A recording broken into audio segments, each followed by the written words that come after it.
Olá, sejam bem-vindos ao canal Descomplica pra gente. Hoje, dia 12 de fevereiro de 2024, e hoje nós estamos dando continuidade ao livro de Números.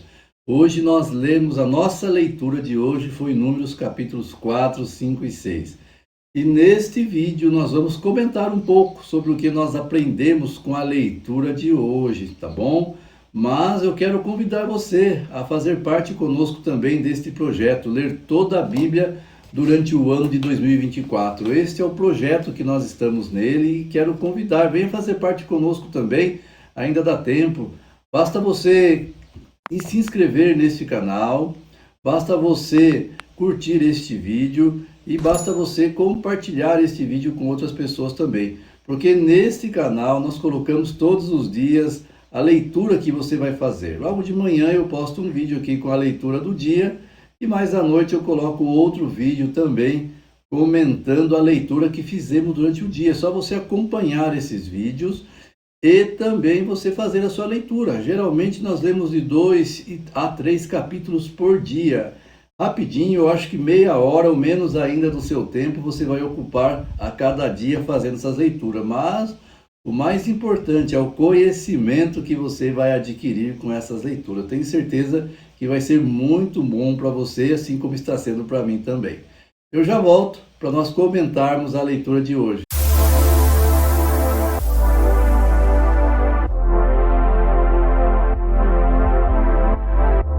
Olá, muito bem, voltamos com o nosso canal Descomplica pra gente, comentando a leitura de hoje, Números capítulos 4, 5 e 6.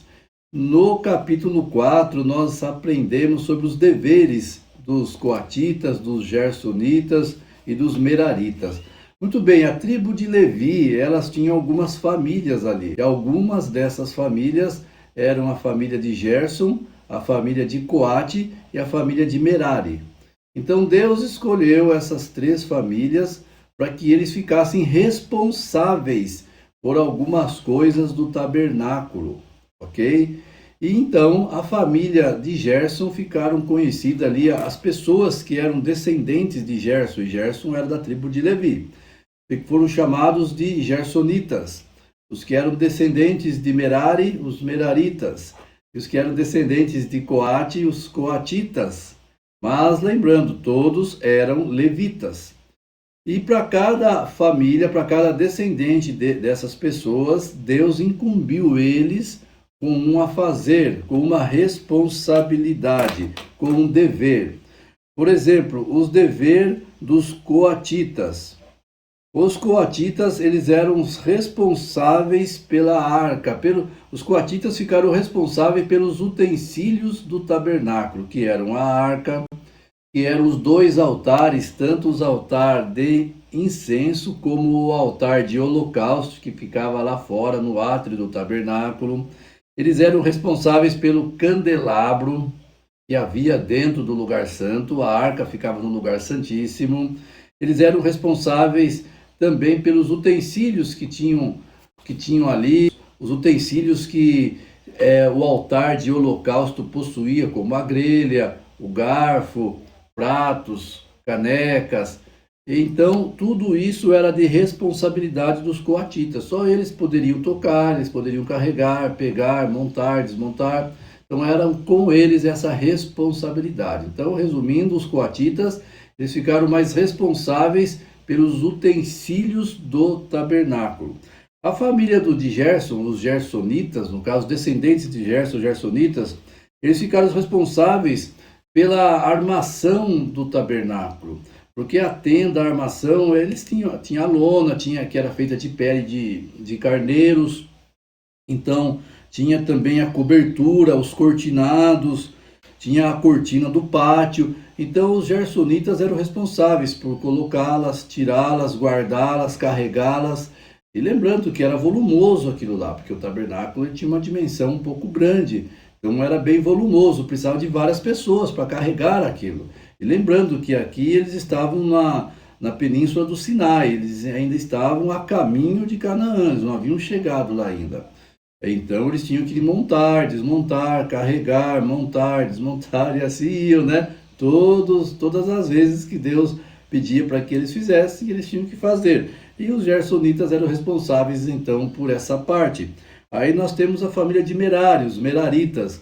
Os Meraritas eram responsáveis pela estrutura do tabernáculo, as tábuas de madeira que eles tinham que carregar ali, desmontar, montar, também as colunas, as bases e alguns utensílios que eles usavam para montar e desmontar isso. Nós hoje, se fosse para nós hoje, tínhamos o martelo, serrotes, pregos, mas naquela época a Bíblia não detalha quais eram os utensílios ali.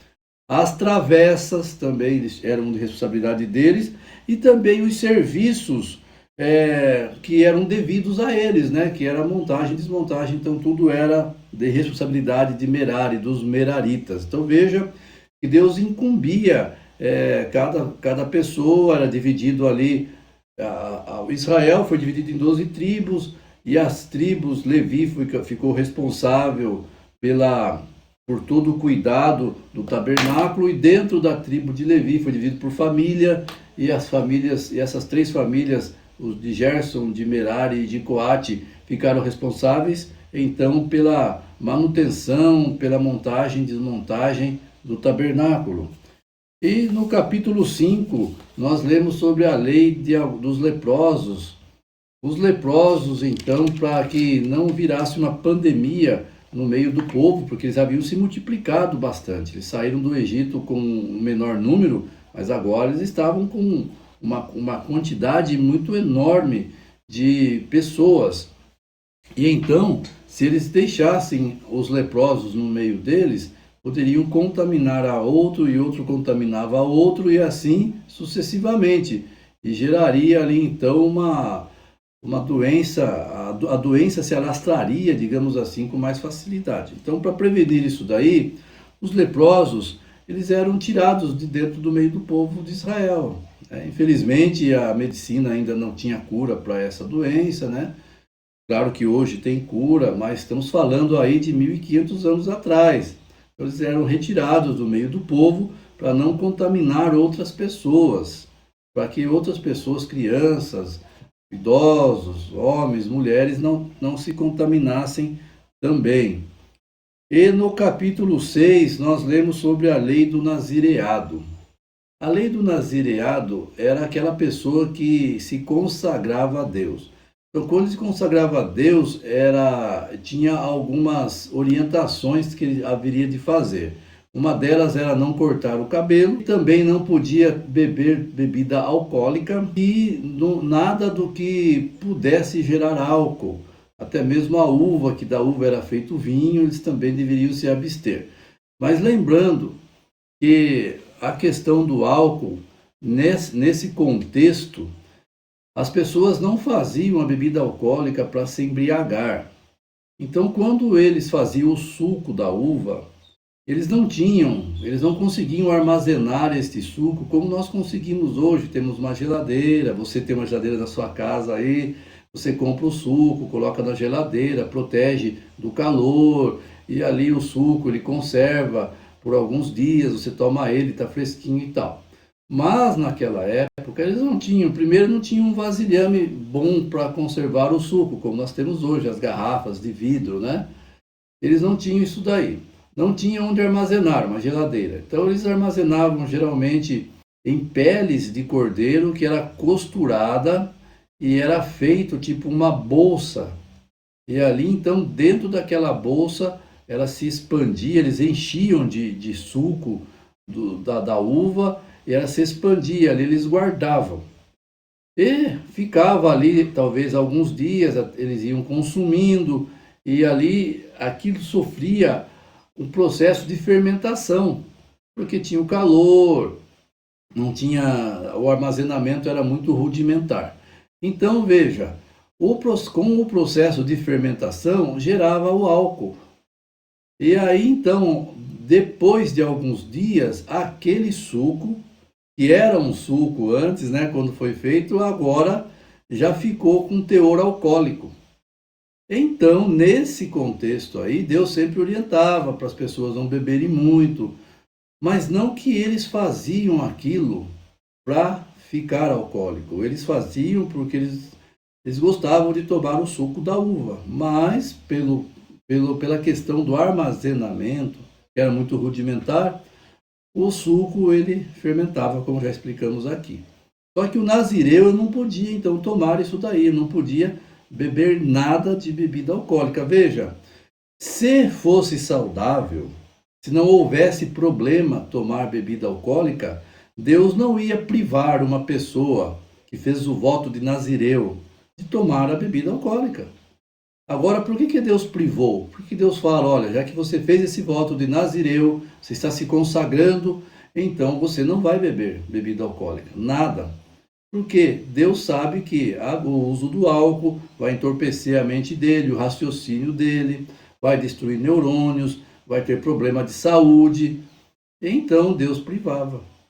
Okay? E assim também a orientação para nós hoje é a mesma, para nós não ingerirmos bebidas alcoólicas. E hoje nós temos como nos abster totalmente, porque hoje você pode comprar um suco, ele não vai fermentar, você tem aonde armazenar ele. Então não tem como a gente se desculpar, né? Digamos assim, dizer, olha, eu comprei um suco, mas aí o suco com o tempo fermentou e virou alcoólico, eu não tenho culpa. Então hoje não tem como mais a gente dizer isso. Naquela época, sim, eles não tinham como guardar, mas hoje a gente pode muito bem tomar o suco puro da uva. Tenho certeza que você gosta de tomar um suco de uva, assim como eu gosto também. E no capítulo 6, versos 22, nós temos um trecho clássico da Bíblia, que é a bênção sacerdotal. É essa bênção, e é com essa bênção que eu quero também encerrar o vídeo de hoje, tá? Capítulo 6, verso 22 em diante, diz assim: O Senhor disse a Moisés, fale com Arão e com seus filhos, dizendo que abençoe os filhos de Israel do seguinte modo: O Senhor te abençoe e os guarde. O Senhor faça resplandecer o seu rosto sobre vocês e tenha misericórdia de vocês. O Senhor sobre vocês levante o seu rosto e lhes dê a paz. Amém. Muito bem, queridos, com essa bênção nós nos despedimos aqui e Deus abençoe você, a sua família e até o nosso próximo vídeo. Um abraço, tchau, tchau.